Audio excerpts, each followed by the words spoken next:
Assalamualaikum warahmatullahi wabarakatuh.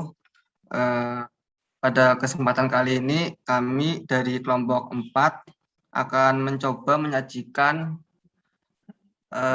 laporan hasil bedah software akuntansi yang bernama Mayop. Oke, next. Nah, di kelompok ini anggota kelompok 4 yaitu yang pertama Andika Ahmad Ramadan, yang kedua Charmelita Trimilia Lazuri, yang ketiga Dava Akbari Majid, kemudian yang keempat Nafa Elmi Santoso, dan yang terakhir ada Syahreza Muslim. Agenda yang akan dibahas pada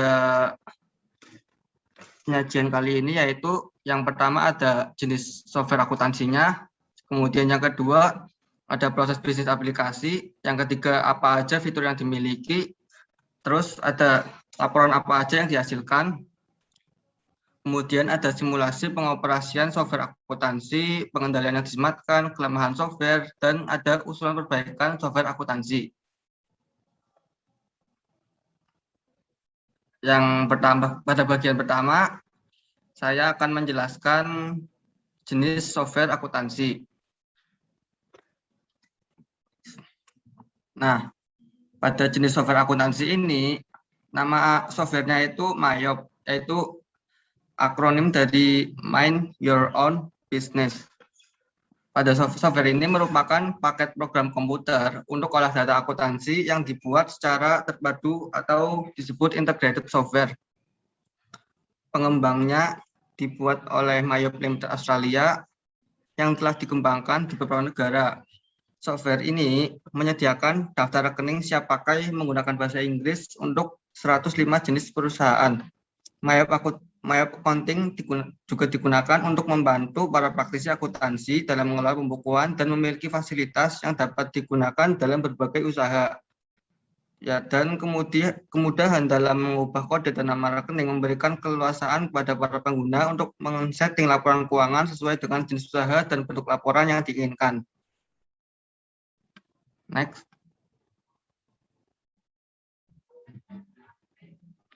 Kemudian pada bagian selanjutnya ada proses bisnis aplikasi. Nah, ini tampilan awal dari Mayop. Pada proses bisnis aplikasi pada umumnya itu ada meliputi memasukkan daftar akun, pengaturan atau setup, kemudian mengelola bank, pelanggan, pemasok, produk, sampai pada laporan keuangan seperti neraca, laba rugi, dan sebagainya. Nah, dalam program Mayop Accounting terdapat menu pada tampilan awal, yaitu yang pertama itu ada menu Open untuk membuka file-file Mayop Accounting yang telah dibuat, kemudian ada Create a new company file yang berfungsi membuat file data perusahaan yang baru, terus ada Explore yang berfungsi untuk membuka contoh file yang disediakan, kemudian yang terakhir exit untuk keluar dari Mayop. Nah, di sini ada salah satu cara untuk yang paling pertama itu membuat kode dan nama akun.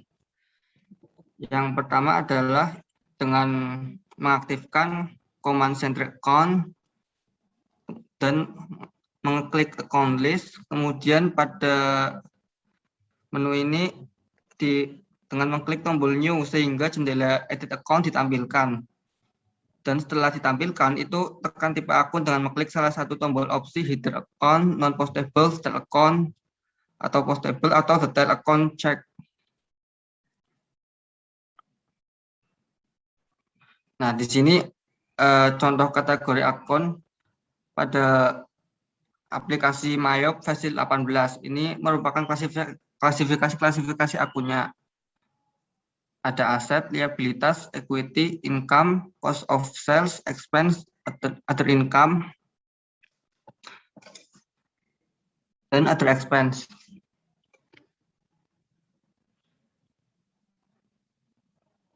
Nah, yang terakhir output dari Mayop ini ada berupa contoh laporan keuangan yang di sini ada contohnya pada aplikasi Mayop versi 13. Ada balance sheet dan ada profit or loss. Begini kira-kira tampilannya. Next. Nah, untuk fitur yang dimiliki selanjutnya akan dijelaskan oleh rekan saya yang lain. Terima kasih. Untuk fitur yang dimiliki oleh Mayop akan dijelaskan di slide berikutnya. Next. Ini tampilan fitur yang dimiliki oleh Mayop terdiri dari account, banking, sales, purchase, inventory, dan card file. Next.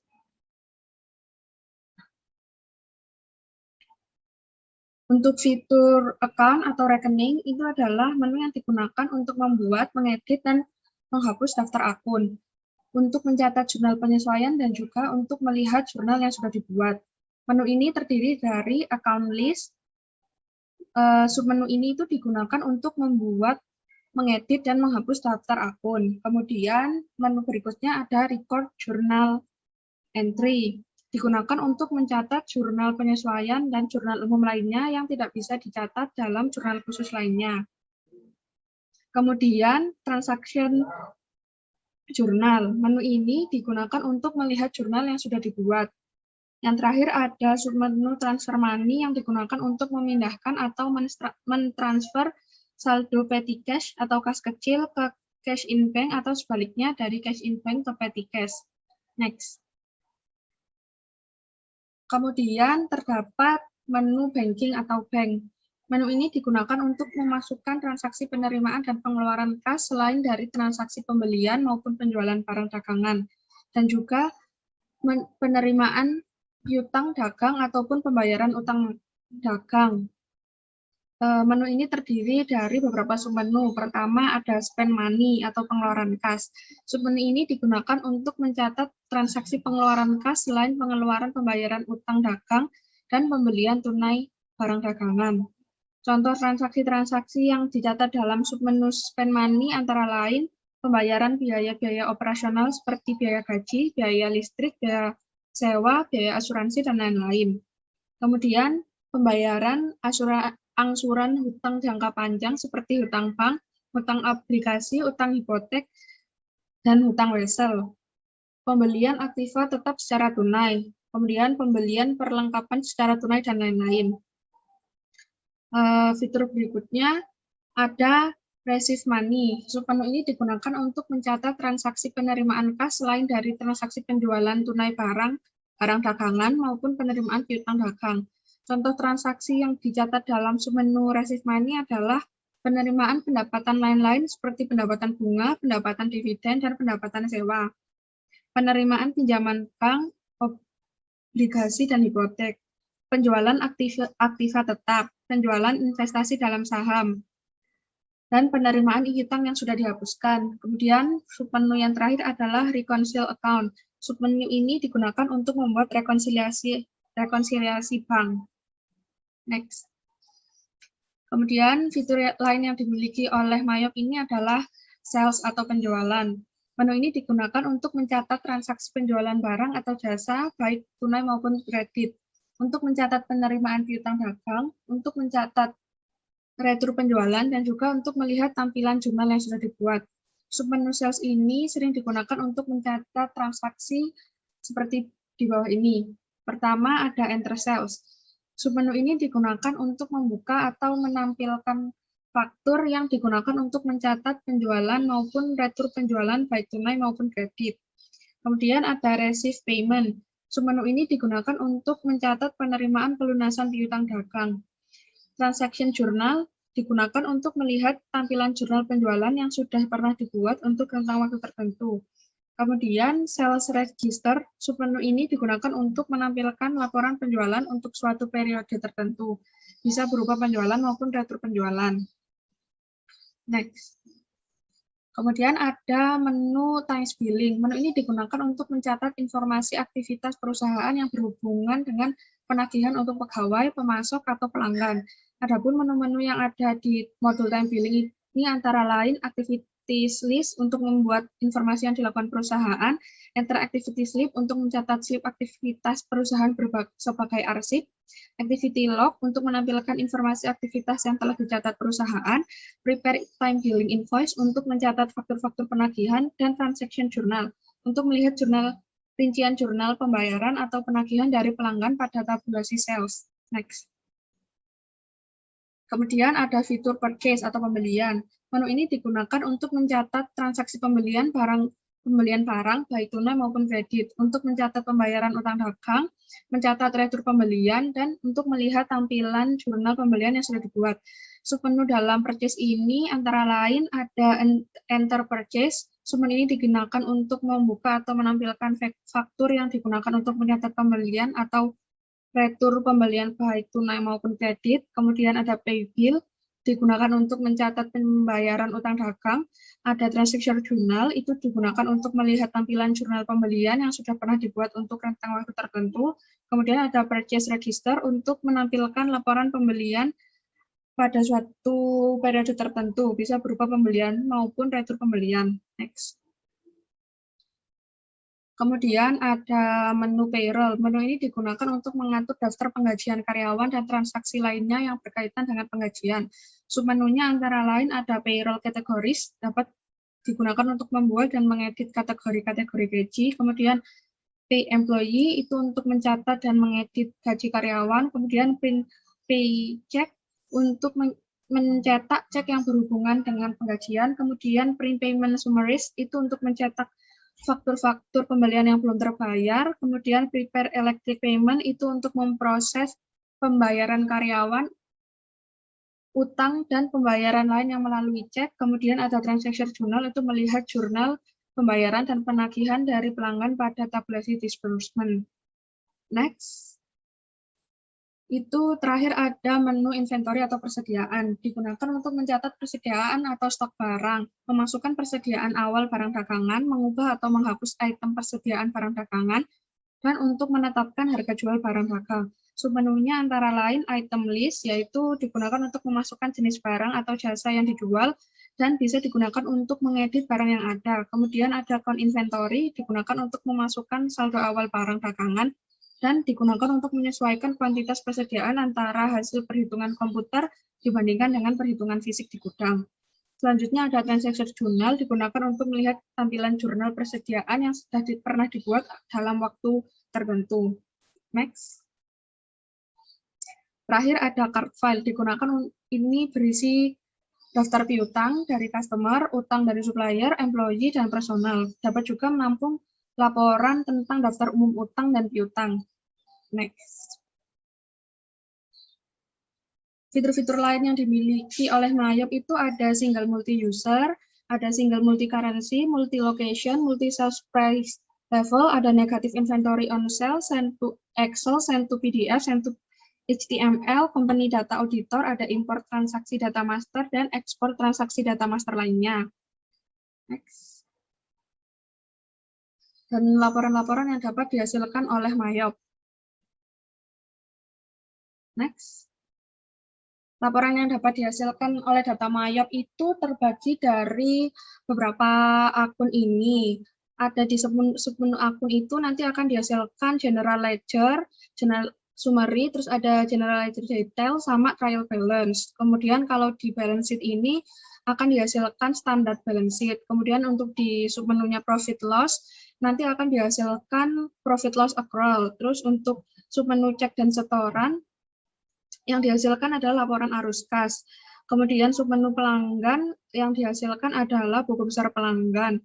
Pada tab purchase itu nanti ada laporan supplier ledger, kemudian pada tab inventory itu akan ada laporan item detail pendaftaran. Next.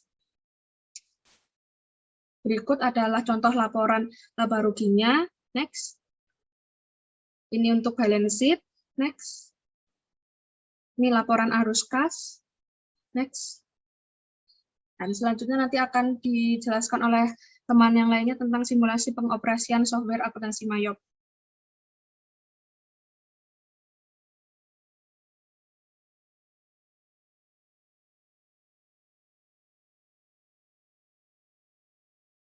Selanjutnya, simulasi pengoperasian software akuntansi Mayop. Ini adalah contoh soal untuk pengoperasian Mayop. Bentar, ini kan soal ya? Apa enggak itu ya, kayak sampingan gitu ya, ulang-ulang. Bagusnya sih gitu, tapi mau diubah lagi. Hah? Bisa ya? Maksudnya sampingan gitu, soalnya biar Oh, kirain samping-sampingan sama yang udah di screenshot gitu ya. enggak. Mana sih tadi mayapnya? Kalau masih di sini nggak bisa. Selanjutnya simulasi pengoperasian software akuntansi Mayop. Ini adalah contoh soal untuk pengoperasian software akuntansi Mayop.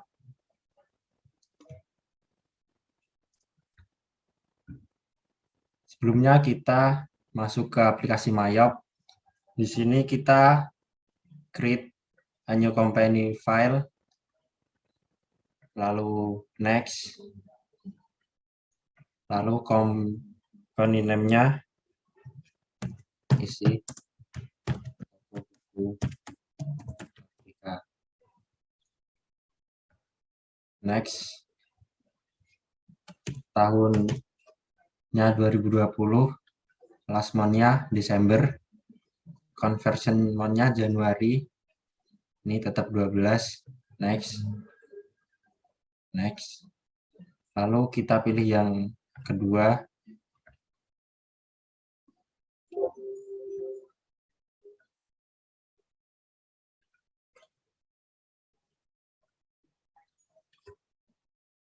nah ini adalah tampilan awal dari aplikasi Mayop.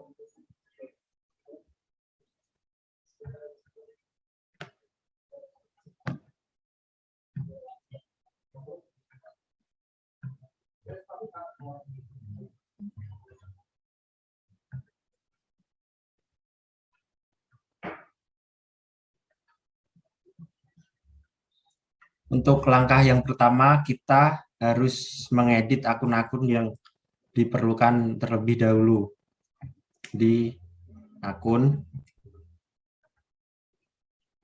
lalu akun list,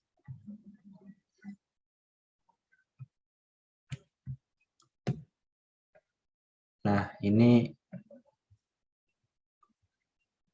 kita bikin baru, jenisnya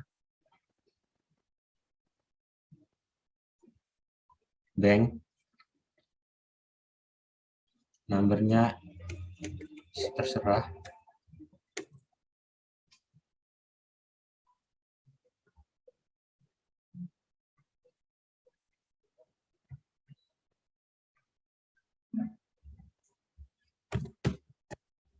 kita buat dulu akun cash,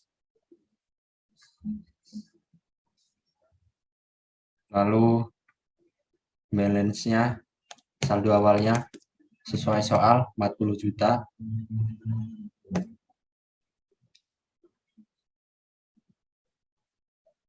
lalu akun receivable kita buat baru,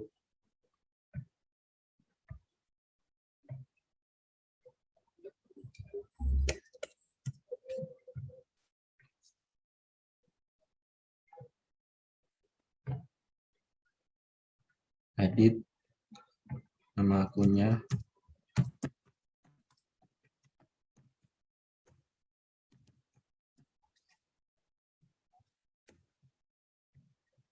saldo awalnya 13 juta,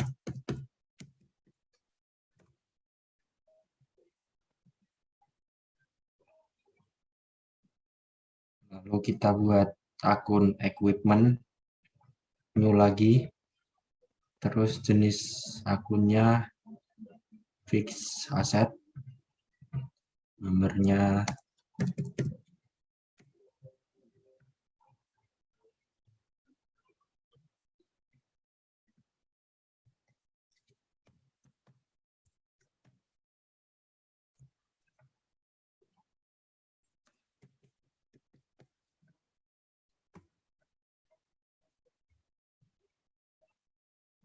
lalu kita buat akun payable, ini diedit aja namanya, ganti akun label. Saldonya 35 juta. Oke. Lalu equity.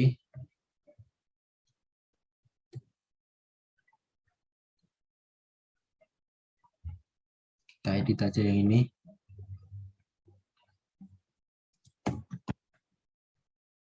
Saldo awalnya 81 juta.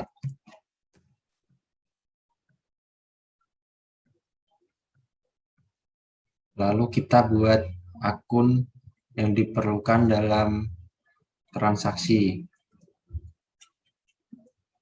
Sebelumnya kami telah mengerjakan transaksi ini dari aplikasi Mayop. Jadi ini daftar akun-akun yang diperlukan. Di expand ada cost of goods sold, terus miscellaneous expand, sama wage and salaries expand. Terus yang di income-nya kita butuh akun sales revenue.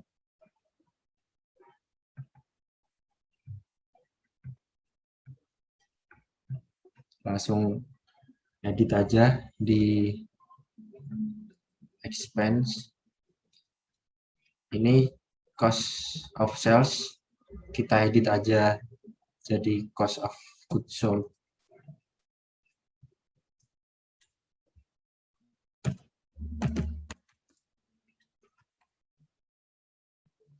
Oke, terus expense-nya wages and salaries sudah ada, terus kurang miscellaneous expense. Kita edit aja yang ini.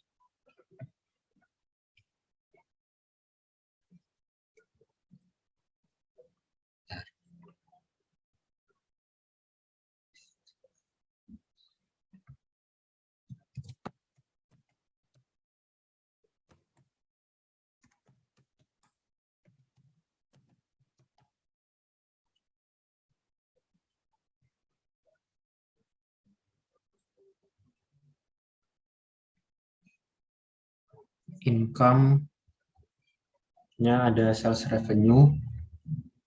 Kita bikin baru.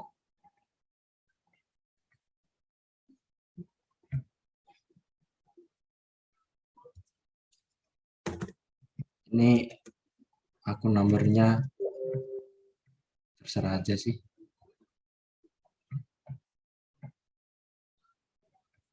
Terus ganti nama akunnya jadi sales revenue. Udah.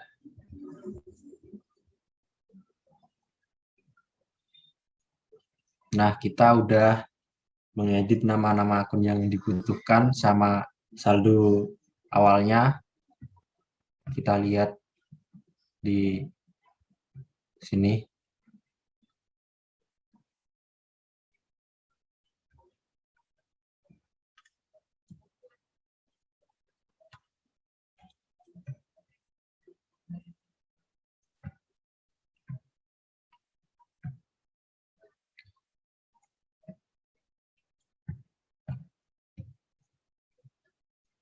Untuk cash sudah sesuai 40 juta, akun receivable 13 juta, equipment kurang inventory, kurang menambahkan akun inventory. Di ini kita buat baru, terus jenisnya kita pilih inventory other current asset.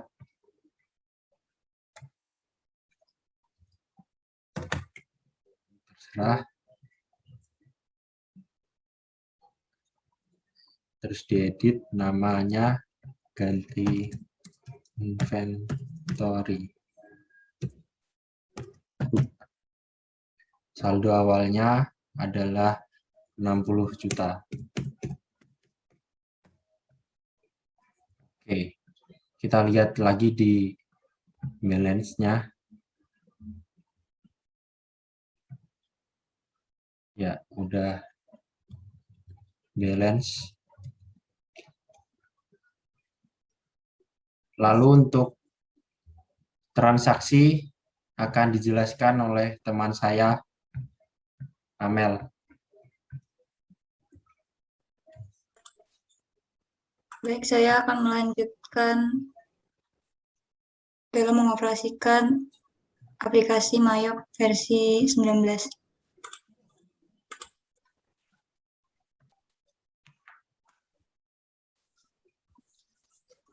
Setelah memasukkan akun-akun, kemudian langkah berikutnya adalah memasukkan data untuk supplier dan customer. Ini kita masuk ke menu card file, terus ke card list. Ini buat baru aja. Kemudian di sini isikan nama sesuai nama pelanggan yang ada di perusahaan kalian. Card ID-nya juga begitu. Kemudian ini kita pilih COD, ini untuk transaksi tunai, pembelian tunai nantinya.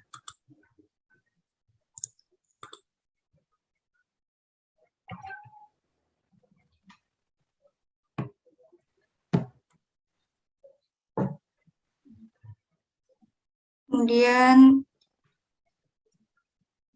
ini data-data ini diisi sesuai dengan data yang ada di perusahaan kalian, data mengenai customer. Kemudian klik OK. Kemudian kita buat baru lagi untuk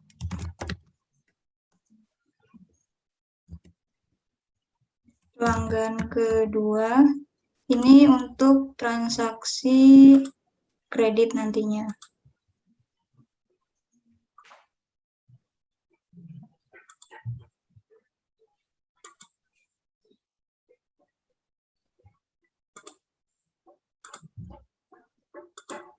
Ini asumsi perusahaan yang kami gunakan ini tidak menggunakan sistem PPN.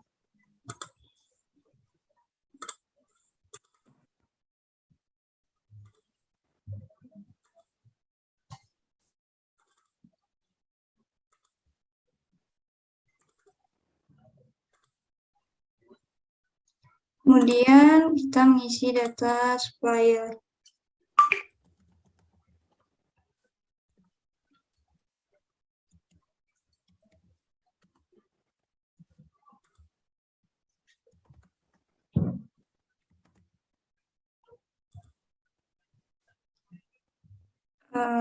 Ini kita ganti juga, jadi tidak ada pajak untuk barang dagangan dan biaya angkut nantinya.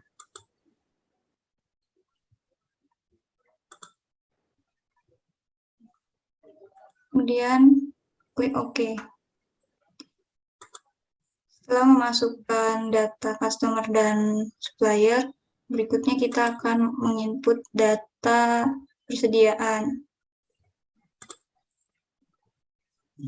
Itu pergi ke menu inventory, kemudian item list, kemudian klik baru. Item number-nya isi sesuai item number yang ada pada perusahaan kalian masing-masing.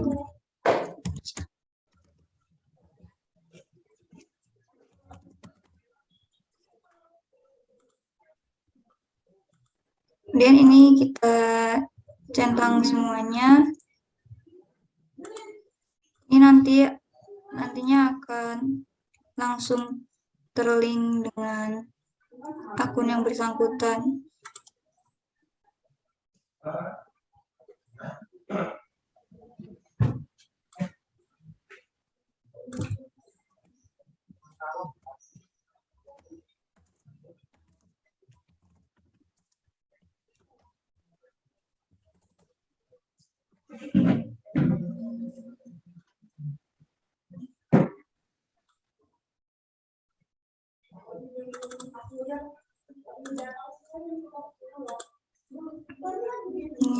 sales revenue, kemudian ini inventory.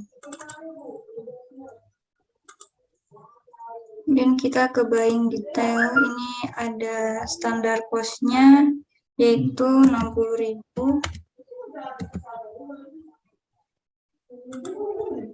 Kemudian tax code-nya itu tidak ada, jadi masukkan NT.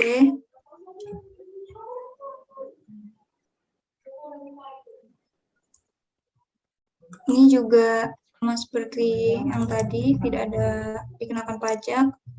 Kemudian setelah selesai, kita klik OK.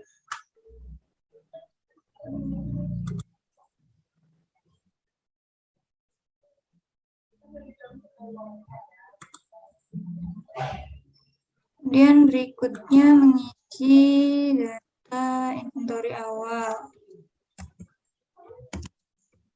Ini masukkan tanggal periode perusahaan kalian dimulai.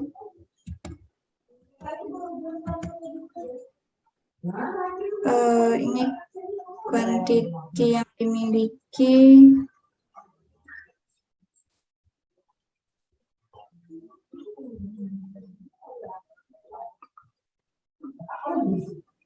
Ada 100.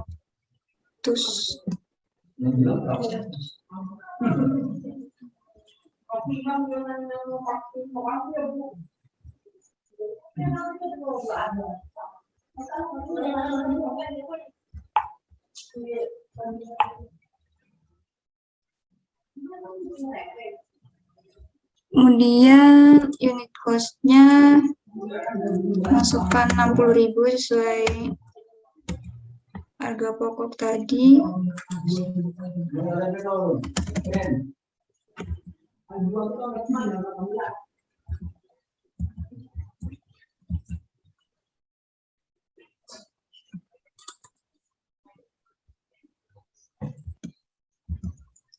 Kemudian klik record. Nah, berikutnya sekarang kita akan masuk untuk memasukkan jenis-jenis transaksi yang telah terjadi selama satu periode perusahaan. Tapi kelompok kami hanya akan memasukkan beberapa transaksi saja, yaitu transaksi yang terjadi dari penjualan, pembelian, dan pengeluaran kas. Yang pertama itu ada transaksi membayar biaya sewa toko sebesar 10 juta. Ini kita masuk ke menu banking, kemudian ke spend money. Ini tax inklusifnya nggak usah dicentang. Ini akunnya kita ganti jadi cash. Kemudian ini masukkan aja 01. Ini masukkan sesuai tanggal terjadinya transaksi.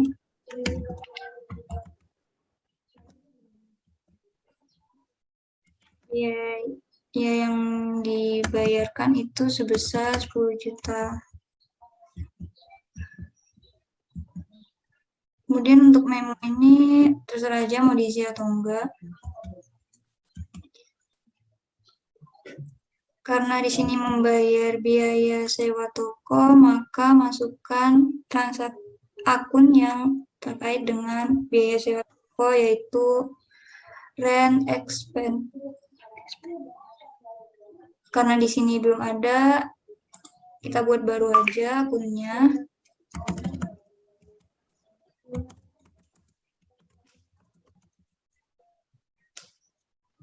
Oke.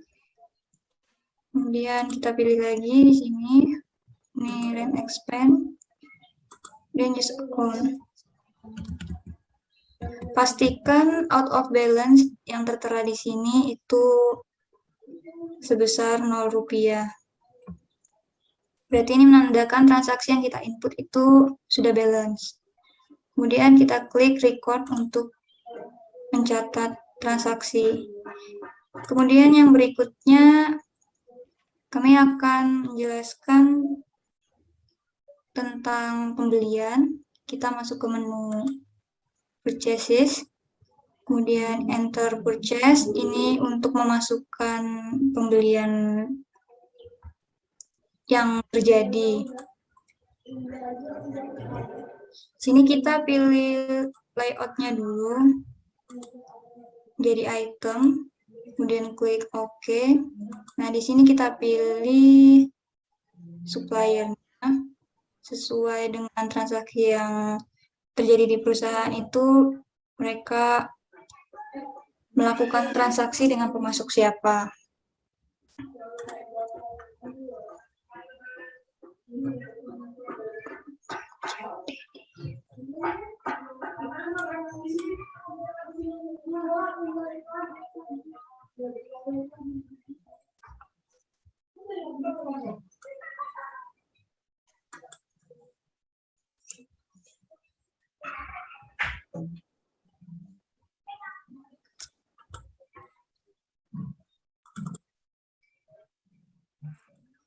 Ini pembelian dilakukan secara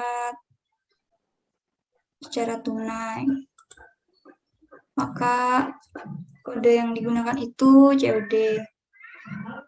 Kemudian kita masukkan ini untuk transaksi faktur nomor berapa. Kemudian masukkan tanggal sesuai dengan tanggal terjadinya transaksi. Supplier inventory ini sesuaikan aja apakah di faktur tersebut ada nomornya atau enggak. Kalau enggak ada, dikosongin aja. Kemudian bill ini jumlah unit yang dibeli yaitu sebanyak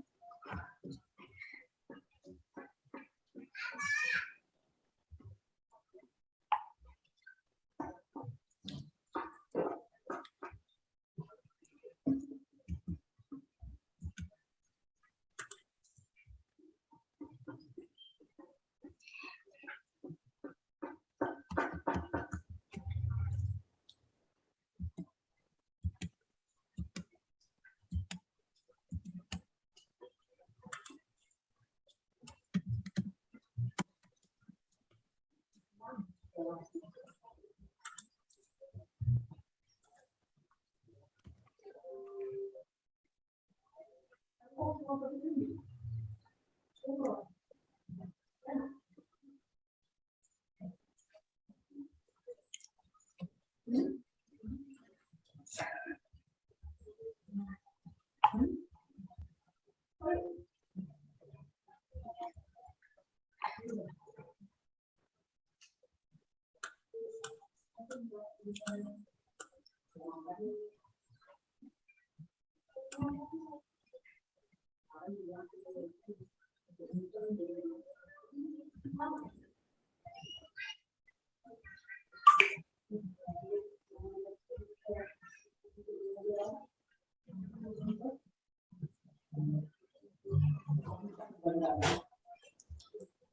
Untuk pembelian ini kita masukkan di sini. Sebagai contohnya itu di kami ada contoh soal di tanggal transaksi 29.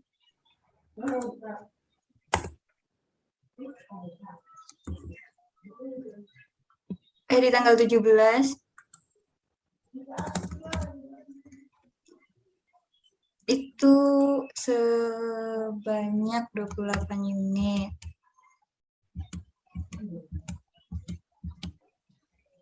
Kemudian price-nya itu 2.800.000. Price-nya 60.000.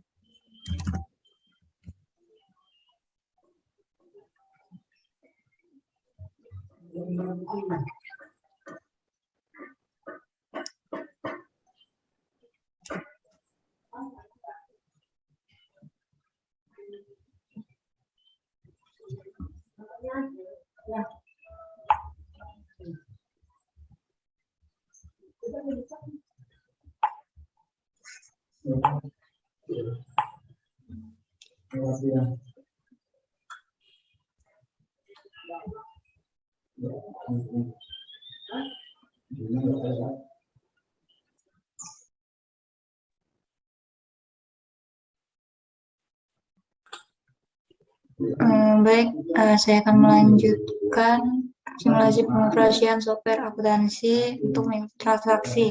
Oh ya, tadi sebelumnya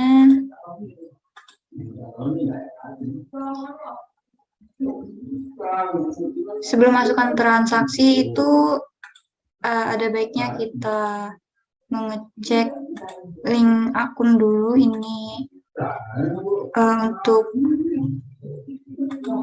berkaitan dengan nanti link yang di input transaksi yang di input. Ini kita ganti akun receivable. Ini kita pakai cash ya untuk penerimaan uang segala macamnya. Nah, untuk yang ini sesuaikan aja dengan transaksi yang ada di perusahaan kalian, berhubung kami tidak menggunakan jasa angkut, kemudian diskon dan segala macam itu, jadi nggak perlu di checklist.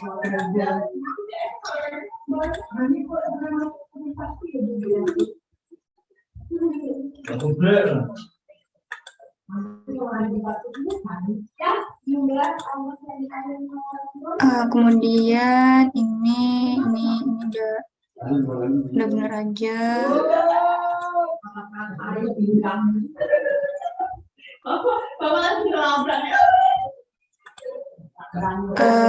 Kemudian yang untuk bagian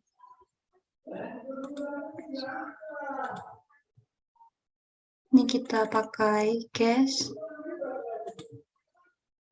Oke, kemudian yang terakhir itu purchase account-nya. Ini kita pakai cash. Ini juga sama seperti penjualan tadi, sesuaikan aja sama kebutuhan perusahaan kalian. Kemudian kita lanjut untuk menginput transaksi penjualan. Kita ke menu sales, kemudian enter sales. Ini teks inklusifnya nggak usah dicentang. Terus kita pilih layoutnya jadi item, karena berhubung kami perusahaan dagang jadinya kayak persediaan barang dagangan. Kemudian ini customer-nya, karena penjualannya dilakukan secara kredit, kita pakai yang tanggal kedua. Kemudian use customer.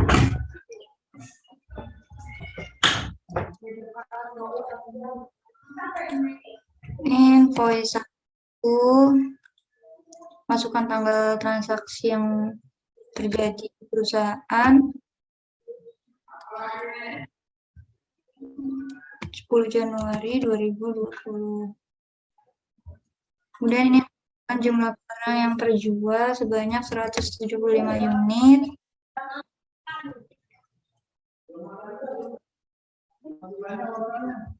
Ini item numbernya, ini inventory, jenis inventory-nya itu buku. Kemudian harga jual per unitnya itu 100.000. Jadi didapat 17.500.000.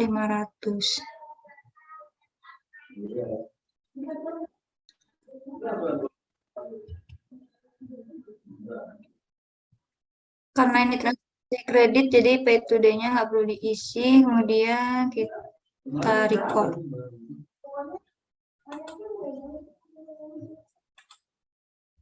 Kemudian kita masukkan transaksi berikutnya.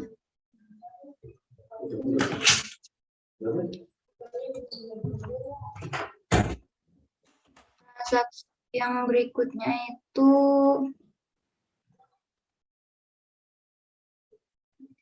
pembelian.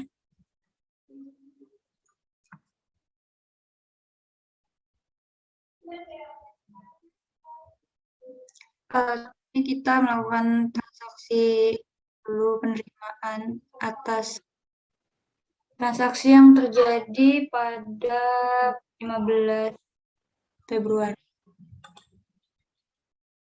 Pay bills, kemudian ini isikan suppliernya.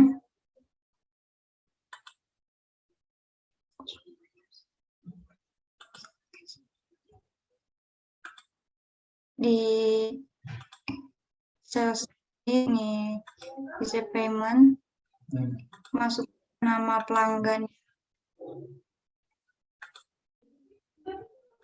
melakukan transaksi.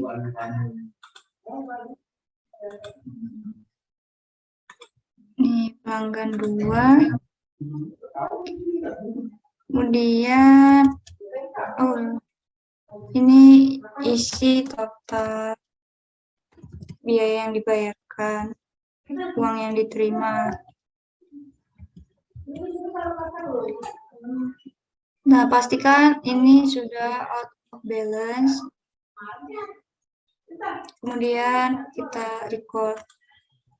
Kemudian yang berikutnya saya akan menjelaskan untuk transaksi purchases.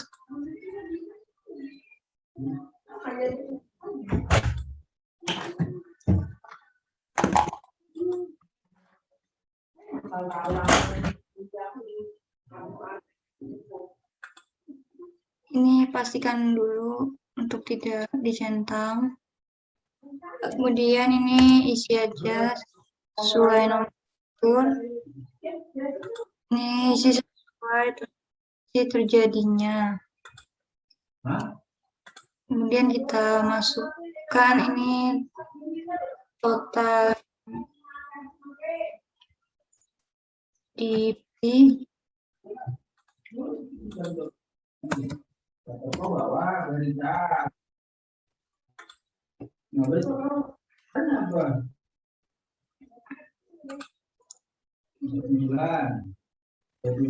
sudah 100 unit. Membeli buku dengan harga satuan 60.000 per unit.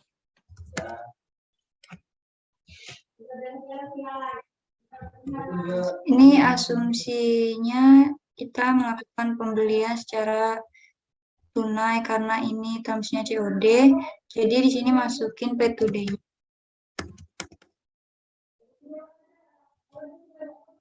Jika tidak melakukan pembelian secara tunai, maka nanti sesuaikan aja pemasoknya itu untuk termsnya ini given day, ya pokoknya yang given ini tuh tadi. Dan ini pay today-nya nggak usah diisi kalau misalnya dia pembelian kredit. Kemudian klik record.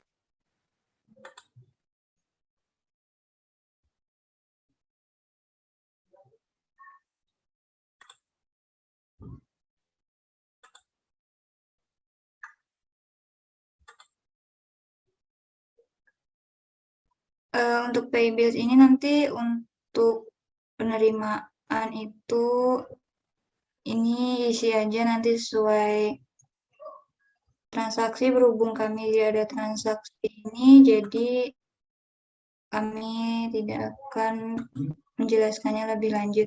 Saya kira itu saja untuk pengoperasian software akuntansi Mayop.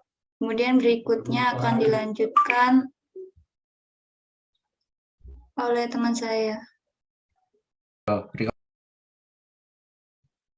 Baik, selanjutnya akan dijelaskan oleh saya. Nah, ini rangkuman dari pengerjaan yang dikerjakan oleh teman saya tadi. Dan ini merupakan jurnal-jurnal yang telah dibuat. Next. Dan ini jurnal juga. Next. Nah, ini neracanya. Next. Dan ini adalah profit or loss statement pada tahun 2020. Oke, next.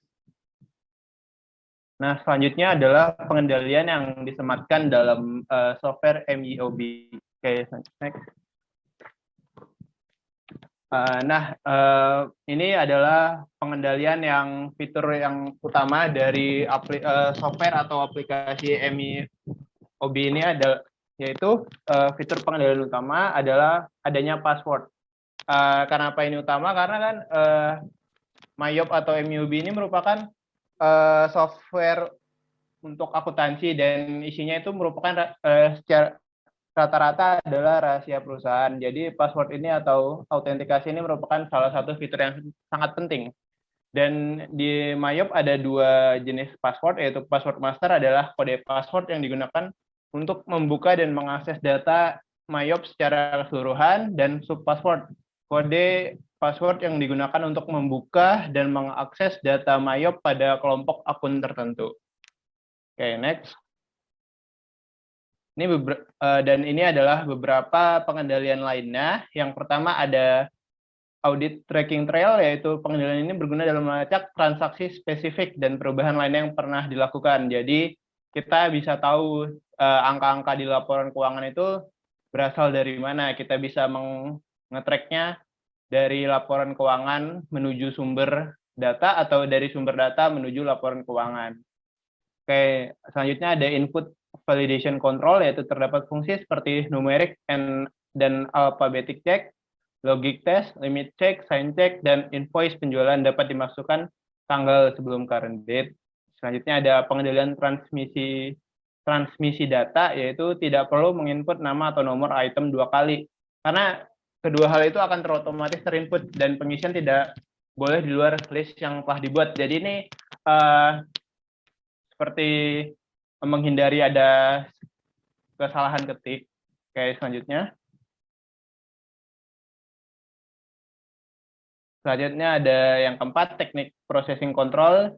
Jika jurnal tidak balance, maka tidak bisa dilakukan posting. Dan kelima ada file control, file bisa di backup dan di restore sehingga aman jika terjadi suatu hal yang tidak diinginkan. Karena kan ini merupakan dokumen data-data penting, jadi kalau misalnya hilang dan tidak bisa di backup, itu merupakan salah satu ancaman bagi perusahaan. Selanjutnya ada penelaahan dan pengujian hasil-hasil pemrosesan. Jika terjadi perubahan jurnal, maka laporan akhir akan otomatis berubah. Jadi pengguna tidak perlu mengecek ulang gitu kalau misalnya mau ada jurnal yang berubah.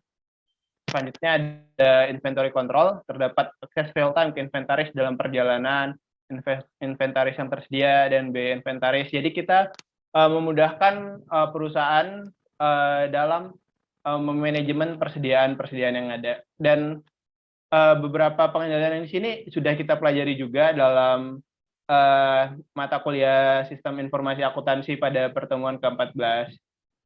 Dan selanjutnya, next. Dan itu pengendalian yang ada pada aplikasi MYOB. Selanjutnya akan dijelaskan oleh teman saya, Reza. Ya, selanjutnya saya akan menjelaskan kelemahan dari software MYOB.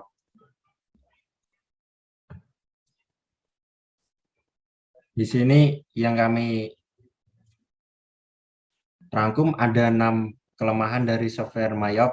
Yang pertama, database MYOB merupakan database yang dikunci. Pengguna tidak dapat melakukan modifikasi laporan, modifikasi field, sehingga apabila memerlukan customization akan relatif sulit. Kelemahan yang kedua, format neraca keuangan di MYOB menggunakan standar Australia, karena MYOB berasal dari Australia. Hal ini menjadi salah satu kelemahan, karena standar neraca keuangan yang digunakan di Indonesia berbeda dengan standar neraca di Australia. Yang ketiga, MYOB merupakan software buatan luar negeri, sehingga tidak ada fitur perpajakan di dalamnya. Yang keempat, tidak ada modul fixed assets, sehingga apabila perusahaan memerlukan modul untuk mengelola aset yang dimiliki, maka tidak dapat dipenuhi. Yang kelima, kelemahan multi warehouse yang mengakibatkan pengelolaan atas barang konsinyasi relatif sulit dikelola di dalam Mayop, dan juga bagi perusahaan atau pelaku bisnis yang memiliki gudang penyimpanan lebih dari satu, maka akan sulit jika harus menggunakan dan menerapkannya dalam aplikasi Mayop. Yang terakhir, tidak dapat digunakan untuk mengelola perusahaan dengan multi company. Artinya, laporan konsolidasi tidak dapat diharapkan dapat dibuat dengan menggunakan Mayop. Lalu, usulan perbaikan software akuntansi Mayop. Jadi, ini adalah usulan yang kami berikan untuk kelemahan software akuntansi Mayop. Sebaiknya Mayop menyediakan fitur untuk mengedit transaksi untuk membenarkan apabila terjadi kesalahan input, sehingga laporan keuangan yang dihasilkan akan sesuai dengan keadaan seharusnya, dan juga memperbarui format laporan keuangan yang ada di aplikasi tersebut menjadi beberapa pilihan sesuai dengan standar laporan keuangan bertahap internasional. Mengingat Mayop tidak hanya digunakan di Australia saja.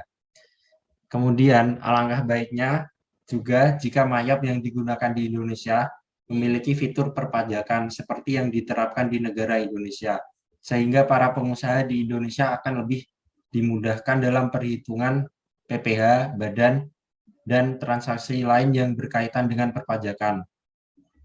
Selain itu, Mayop juga harus menambah menu di aplikasi mereka untuk transaksi pencatatan aset tetap milik perusahaan dan terus melakukan riset dan pengembangan aplikasi guna mengembangkan aplikasi Mayop menjadi secanggih dalam menginput berbagai macam transaksi keuangan perusahaan dan dapat menghasilkan laporan keuangan konsolidasian juga, sehingga aplikasi Mayop dapat digunakan oleh perusahaan dengan lingkup yang besar, di mana perusahaan-perusahaan tersebut memiliki beberapa anak cabang perusahaan, tetapi tetap mempertahankan kemudahan para pengusaha untuk mengoperasikan aplikasi tersebut dengan tampilan yang sederhana dan mudah digunakan. Baik, sekian presentasi dari laporan software akuntansi Mayop dari kelompok kami. Apabila ada salah-salah kata, mohon maaf. Terima kasih. Wassalamualaikum warahmatullahi wabarakatuh.